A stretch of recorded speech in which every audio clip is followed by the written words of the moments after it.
না, আমরা দেখছি বিশেষ করে বিজেপি আইপিএফটি জোট সরকার আসার পর আমাদের রাজ্যে আইন শৃঙ্খলা কত অবনতি ঘটেছে।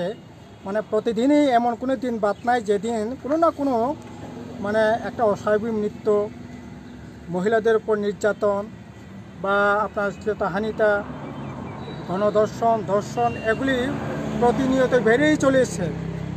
একদিকে গণতন্ত্র সবাই চলছে, অপরদিকে মানুষের মৌলিক অধিকার খর্ব করা হচ্ছে, আর গোটা রাজ্যেই এখন আইন শৃঙ্খলা একবার খাদের কিনারায় চলে যাচ্ছে।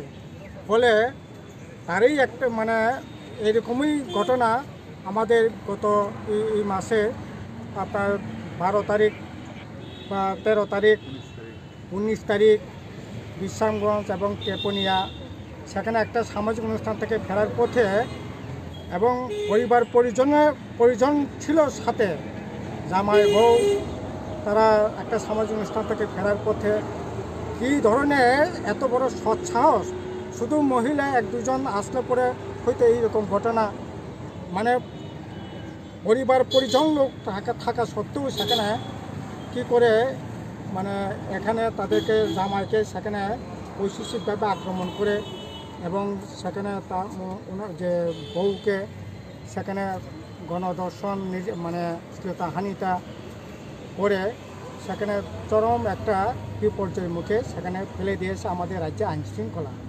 কাজে এটা কোনোভাবেই এভাবে চলতে পারে না। তার জন্য আমরা বলছি যে দোষীদের প্রকৃত শাস্তি যাতে দৃষ্টান্তমূলক যাতে শাস্তি হয় এবং কঠোর শাস্তি বিধান যাতে করা হয় এবং যারা ভিকটিম তাদের পাশে সরকার যাতে দাঁড়ায়, তাদেরকে আর্থিক মানে সাহায্য করে তাদের পাশে যাতে দাঁড়ায়। এবং তারা আমরা দেখেছি তারা অত্যন্ত গরিব অংশের মানুষ, সাধারণ অংশের মানুষ, কাজেই তাদের পাশে সরকারকে দাঁড়ানো এই সময় অত্যন্ত দরকার।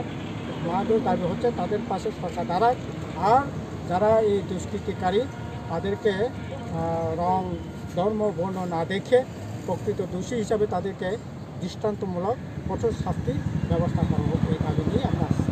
কার কাছে ডেপুটেশন? আমাদের ডিআইজির সাথে আমাদের ডেপুটেশনের কথা ছিল, কিন্তু ডিআইজি গতকালে একটা ঘটনার জন্য উনি চলে গেছেন। ডিআইজির সাথে আমাদের আজকে চক্রবর্তী ওনার সাথে আমাদের